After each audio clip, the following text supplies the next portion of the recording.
Ya, selamat siang kembali para sahabat Wirahari. Hari ini saya membaca kembali buku Usada Kanda 4, Energi Cinta yang Menyembuhkan, yang merupakan edisi kedua dari buku Kanda 4 yang ditulis oleh guru kita, Dr. Wayan Mustika. Setelah di buku pertama yang berjudul Kanda 4, Ilmu Rahasia-Rahasia Ilmu, mereka, saudara kita Kanda 4 itu mengungkapkan siapa dirinya secara panjang lebar, tetapi yang mana hal ini juga semakin menambah keingintahuan kita tentang mereka. Jadi lewat video kedua ini saya akan berusaha untuk mengumpulkan beberapa pertanyaan tentang Kanda 4 tersebut dari berbagai sumber yang bisa dipercaya, narasumber yang memang memiliki pemikiran yang logis dan layak untuk kita terima bersama. Jadi mari kita saksikan bersama, karena beberapa pertanyaan itu mungkin juga mewakili apa yang sedang Anda pikirkan pada saat ini. Mari kita simak bersama pertanyaan demi pertanyaan dari saudara kita tentang Kanda 4. Om Swastiastu, inggih. Videonya, Izin, Pak Dokter, ya inggih Pak Butuh. Ya. ya, yang dari Sulawesi Pak Dokter. Terus matur Ya, semua. Inggih. ya, yang begitu yang melihat di postingan di Facebook terkait dengan buku Kanda 4 Ya. yang harus segera mendapatkannya, Ya. Kang Ayu Bage, Ya. luar biasa menurut yang ada beberapa pertanyaan yang mau izin Pak Dokter sampaikan. Yang pertama di sini bercerita tentang Ilisah dan Emanu. Nah, penggambaran Kanda 4 itu perjalanan ini itu wujudnya berbagai wujud diceritakan. Apakah memang wujudnya demikian, ada yang menyeramkan, ada yang amis dan lain sebagainya. Dalam bayangan saya, kita nanti mungkin dekat atau memanggil saudara kita wujud demikian. Seperti itu. Yang pertama, Pak Dokter. Yang kedua, Pak Dokter, nah niki momen yang siolatri selalu dikaitkan dengan malam penebusan dosa. Nah, bagaimana hubungannya penebusan dosa dengan Kanda 4 itu? Itu yang selanjutnya, kita sebagai manusia selalu terluka, baik di hati, perasaan senang dan bahagia, tidak bahagia itu selalu silih berganti. Apakah pada saat kita senang atau pada saat kita sedih, saudara kita juga mengalami perasaan yang sama atau hanya sebagai saksi? Nah, yang keempat, Pak Dokter, Ampurayang, banyak pertanyaannya. Bagaimana kita memberdayakan Kanda 4 kita untuk kesembuhan anak autis? Matur suwun semua Pak Dokter. Om Santi. Kanda 4 itu berwujud apa sebenarnya?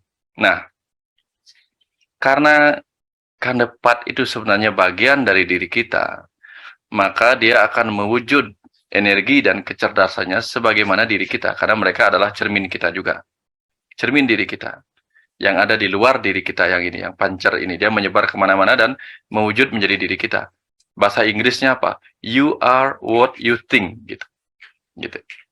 Kita adalah apa yang kita pikirkan. Kehidupan ini adalah seperti apa yang kita pikirkan. Makanya kalau kita menolak sesuatu, maka sesuatu yang kita tolak itu akan menjadi sesuatu yang tidak menyenangkan buat kita. Misalnya, kita tidak suka dengan sungai. Sungai itu menjadi sesuatu yang buruk. Tapi bagi orang yang suka sungai, dia akan menyukai arung jeram di situ walaupun ngeri gitu. Bagi kita ngeri, tapi bagi dia, wah ini ombak yang arus sungai yang menyenangkan untuk apa namanya? Untuk arung jeram gitu misalnya. Jadi kengerian itu bisa berwajah cantik bagi orang yang berbeda. Hal yang sama terjadi pada wujud-wujud Kanda 4 itu. Wujudnya dia sesuai dengan apa yang kita miliki, imajinasi kita. Jadi kalau kita baik, Kanda 4 kita akan berwajah baik gitu. Kalau kita pingin tampil yang serem-serem, maka wujud Kanda 4 kita ya berwajah serem karena kita menyukai yang serem-serem seperti itu. Nah, itu yang pertama. Yang kedua, bagaimana hubungan Kanda 4 dengan siwaratri, penebusan dosa. Nah, penebusan dosa. Dosa itu menurut saya artinya apa? Doh dari se. Se itu apa? Satu. Doh itu artinya apa? Jauh. Jauh dari yang satu. Satu itu apa? Visi misi kita yang satu. Tujuan kehidupan kita yang satu. Jalur kehidupan kita satu. Tapi begitu kita menyimpang dari jalur kita sebagai jalur kehidupan kita sebagai perjalanan jiwa untuk mencapai sebuah tujuan, kita menyimpang. penyimpangan dari jalur kita yang sudah kita tetapkan satu itulah membuat kita merasa berdosa.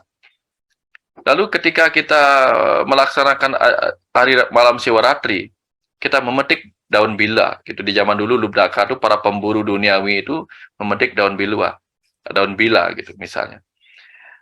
Lalu apa yang bisa kita lakukan dalam penebusan dosa itu? Kita petik daun bila, kita buang ke tengah-tengah di mana ada air, Dewa Siwa sedang bertapa gitu misalnya.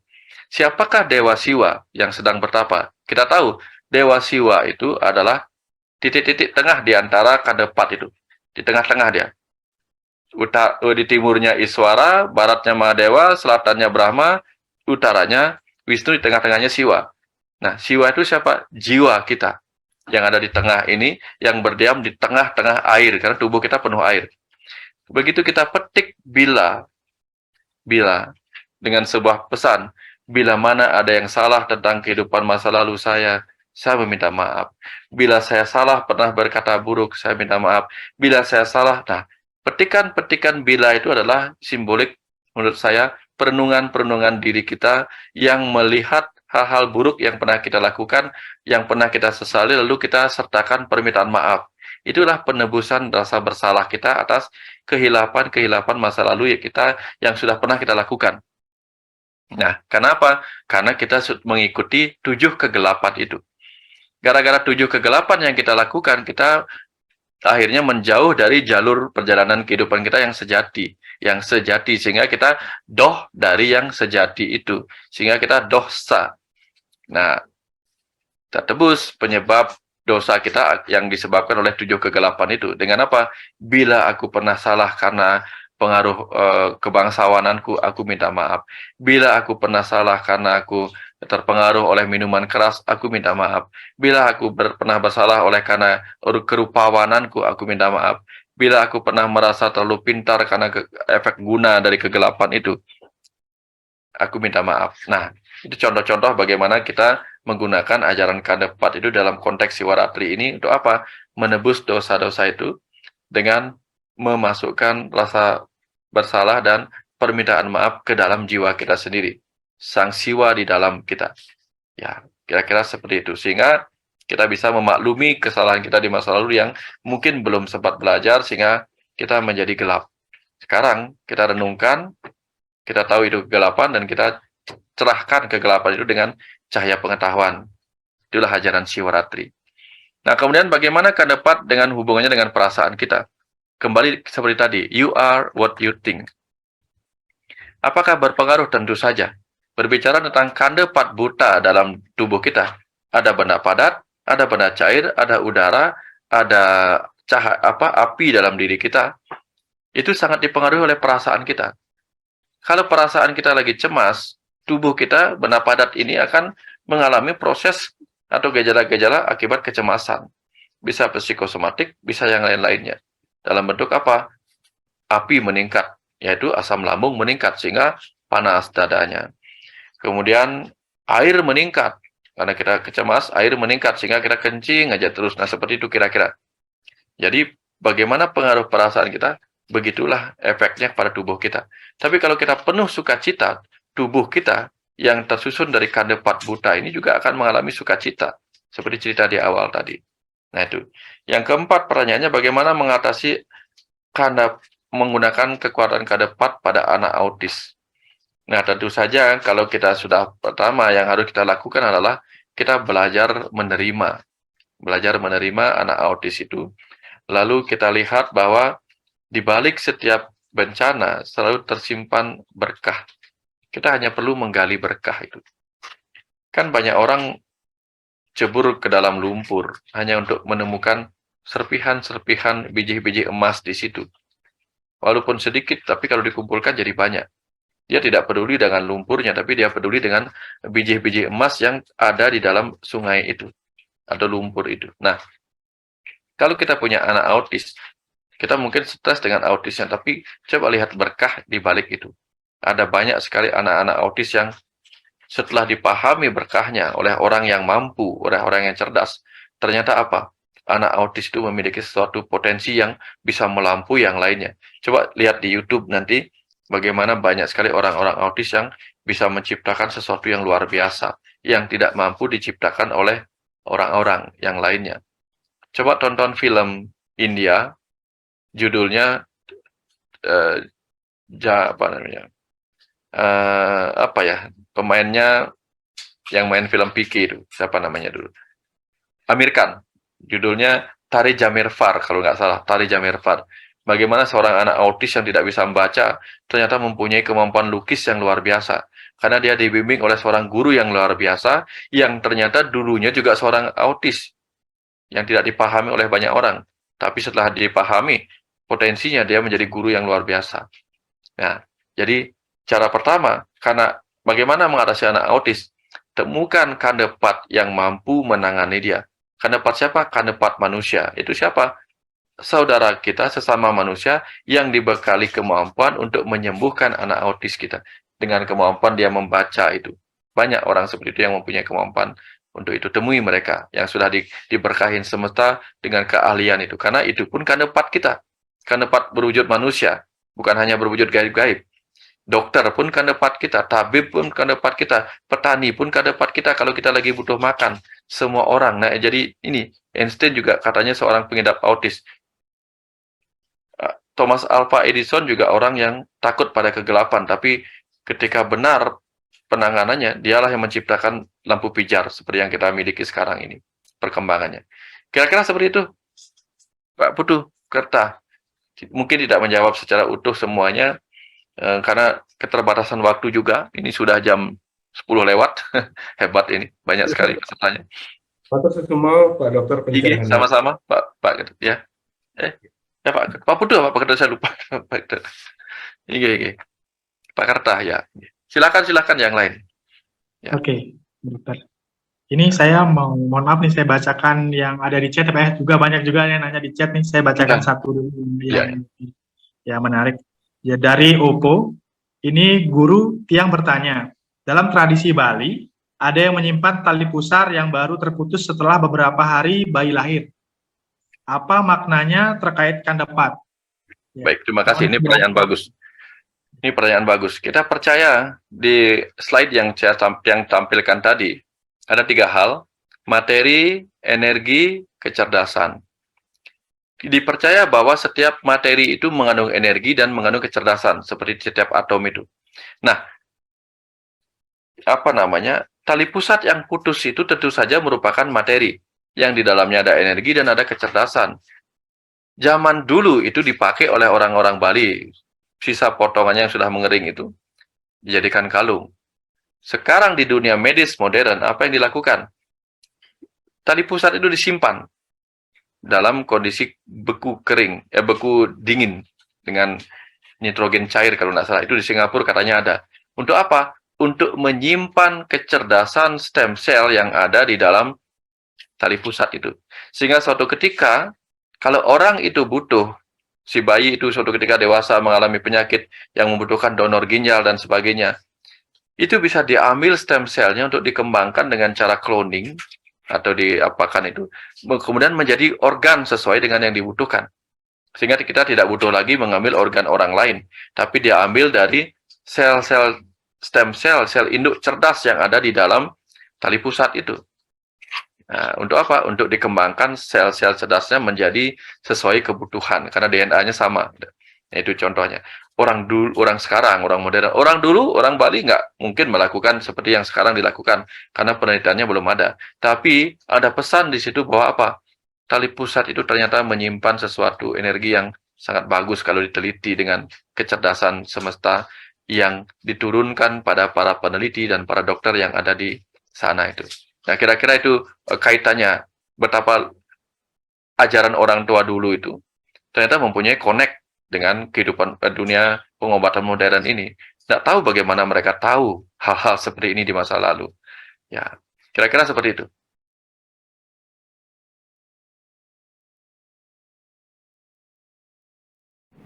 Om Swastiastu Pak Kadek, izin bertanya ini, kira-kira bagaimana sejarah dari ajaran Kandempat itu sampai di Bali, dan kenapa ajaran Kandempat ini selalu dihubung-hubungkan atau dikaitkan dengan ajaran mistis yang dalam tanda kutip itu berkonotasi negatif. Betul.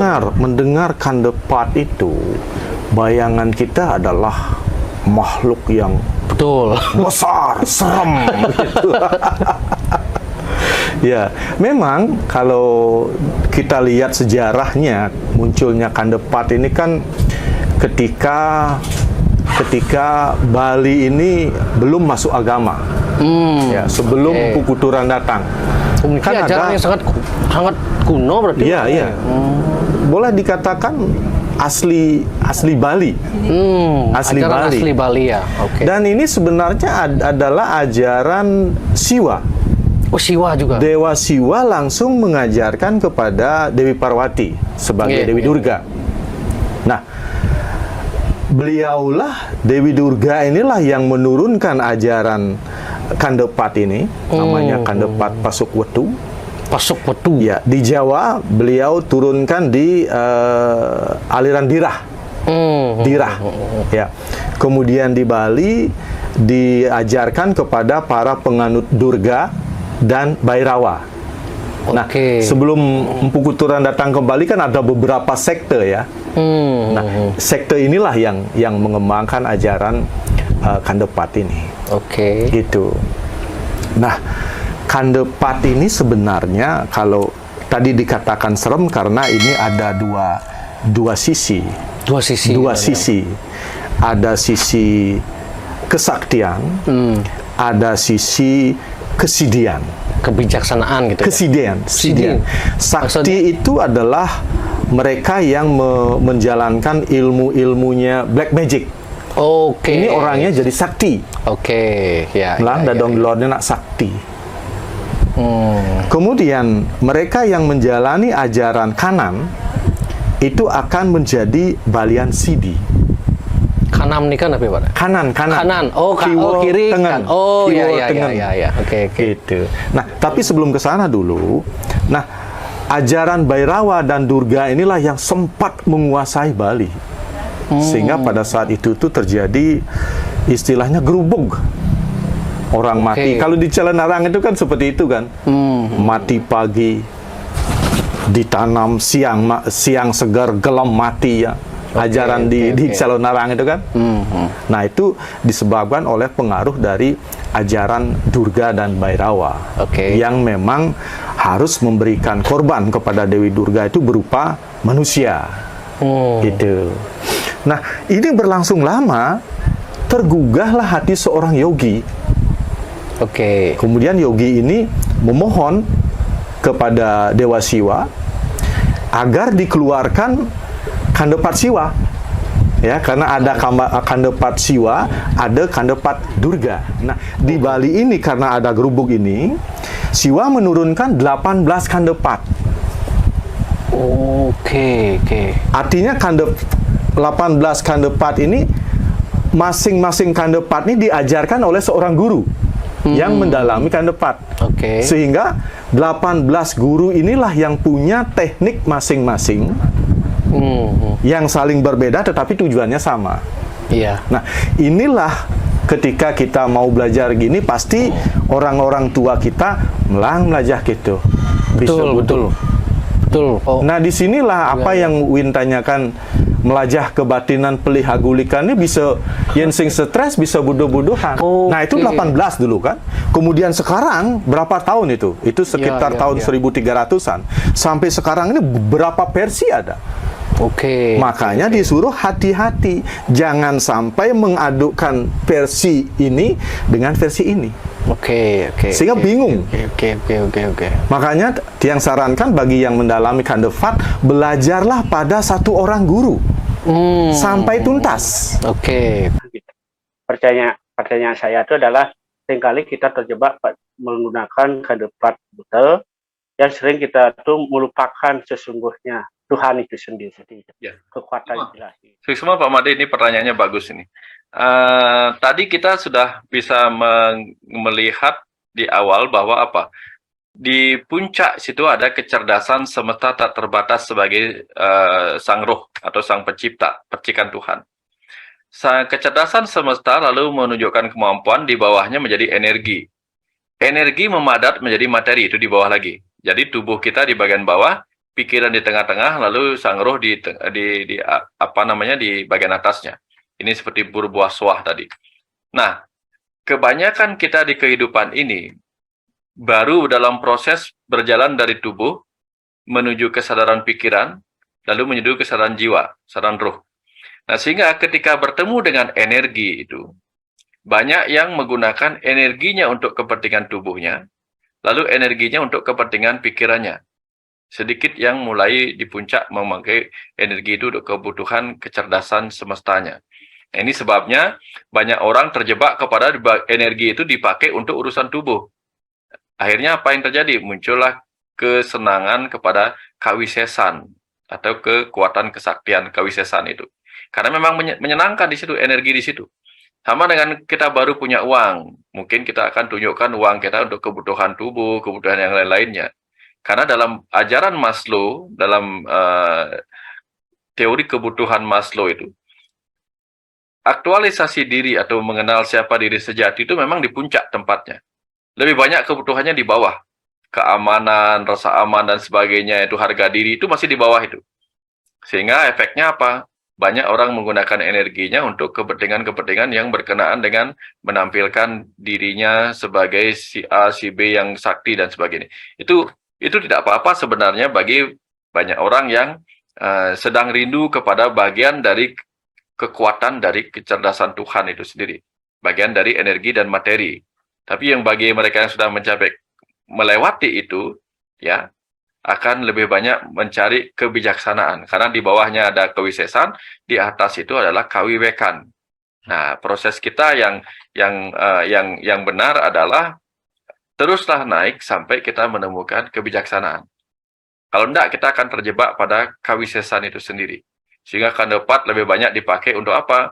Memutar aksara, menjadilah dia leak pamuruan. Itu leak pamuruan itu apa? Leak pamuruan, mara-mara muruk.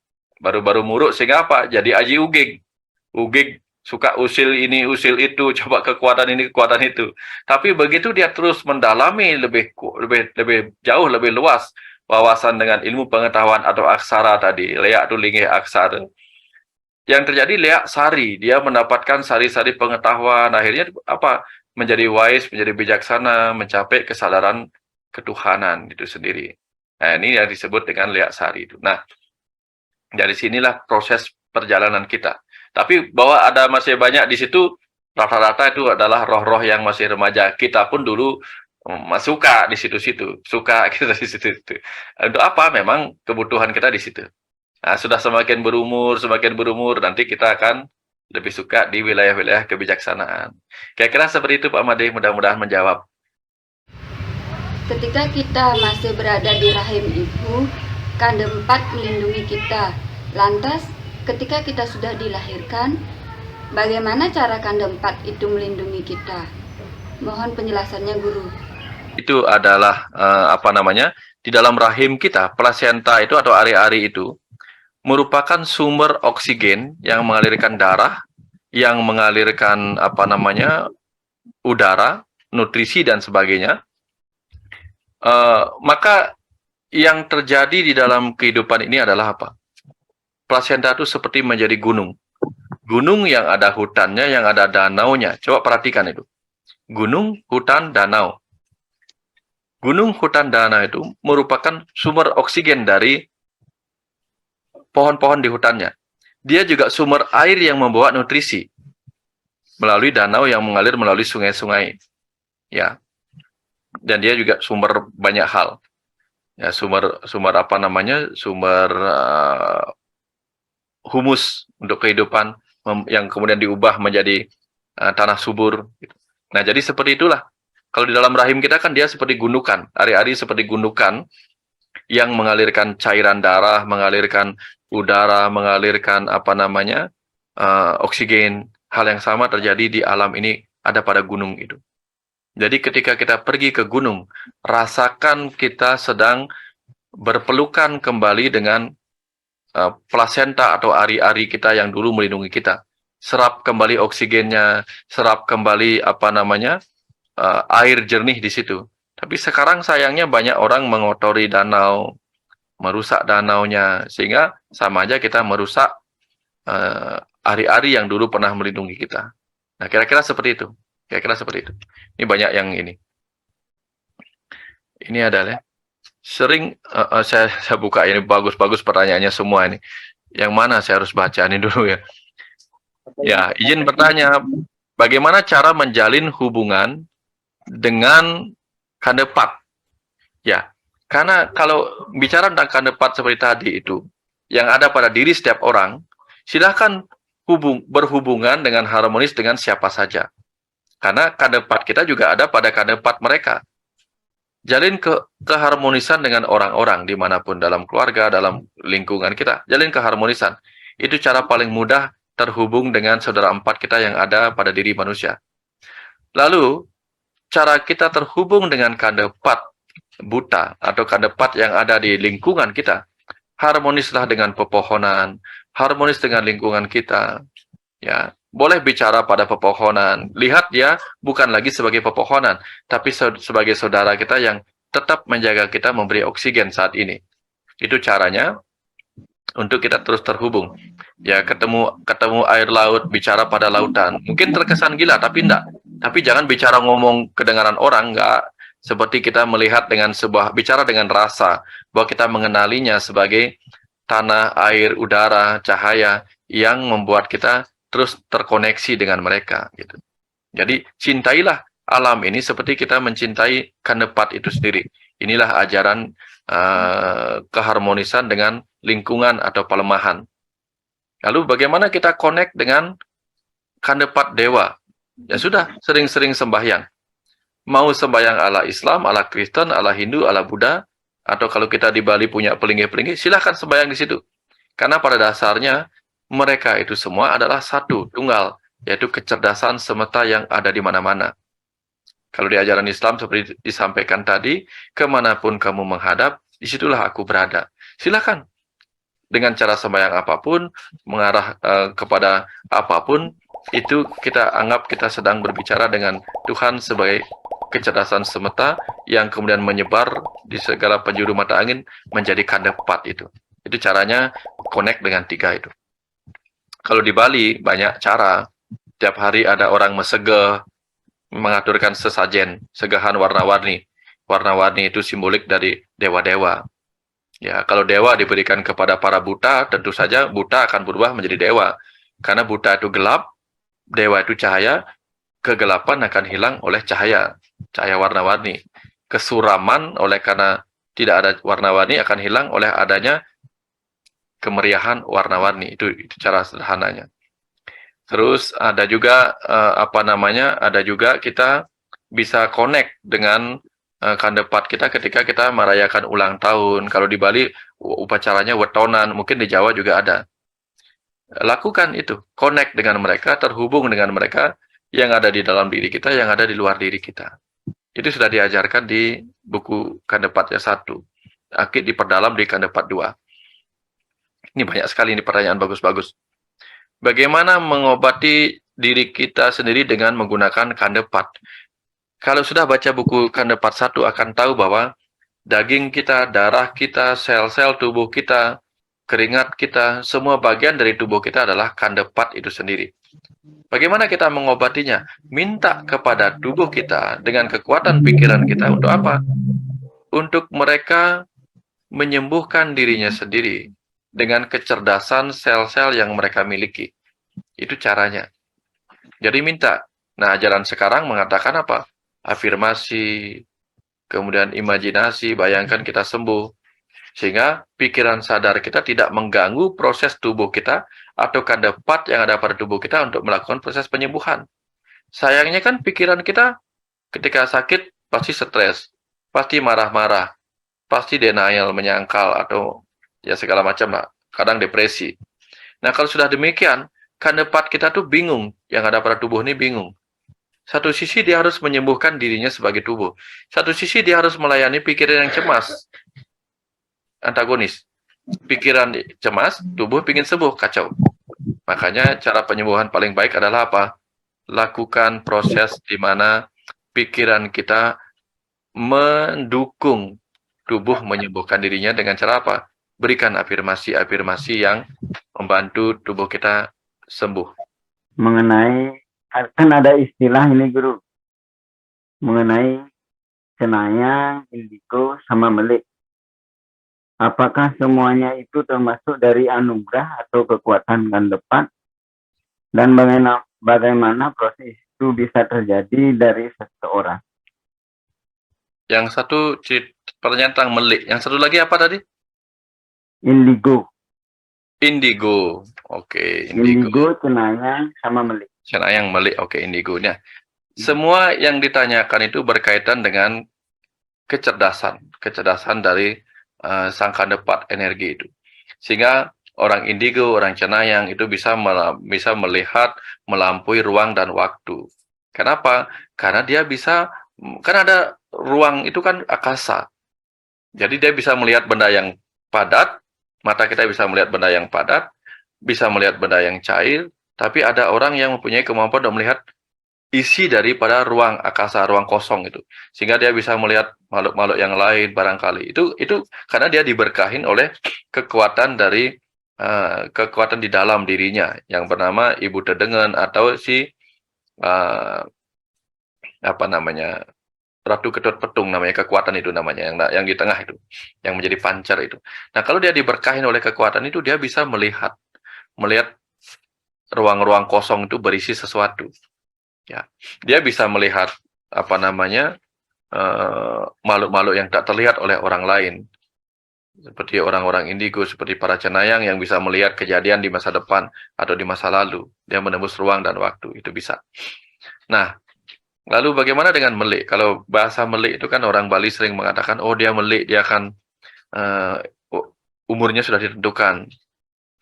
Nah, saya tidak mau mengubah sebuah keyakinan di sini.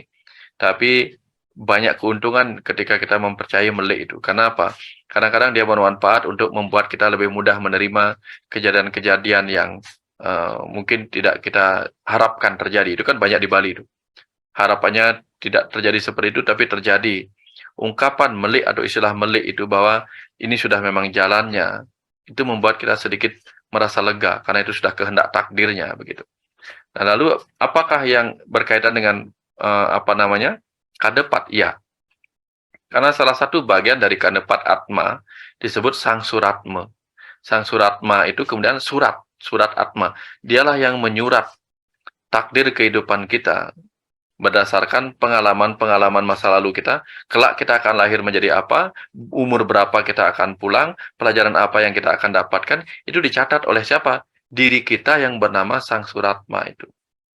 Nah, sehingga kemudian ketika kita mengalami sebuah proses kelahiran, takdir dalam kelahiran kita, yang mungkin banyak orang tidak harapkan, tapi itu terjadi, seperti orang mati muda dan seterusnya, disebut melik, itu memang berkaitan dengan kadepatnya yang mengatur berapa lama dia akan hidup di dunia ini, untuk kebutuhan apa saja, visi misinya apa, itu. Kita semua mengalami itu sebenarnya. Sayang kita nggak ngeh dengan apa visi misi kita di kehidupan ini. Ini yang perlu kita renungkan lebih dalam lagi. Kira-kira seperti itu, Putu.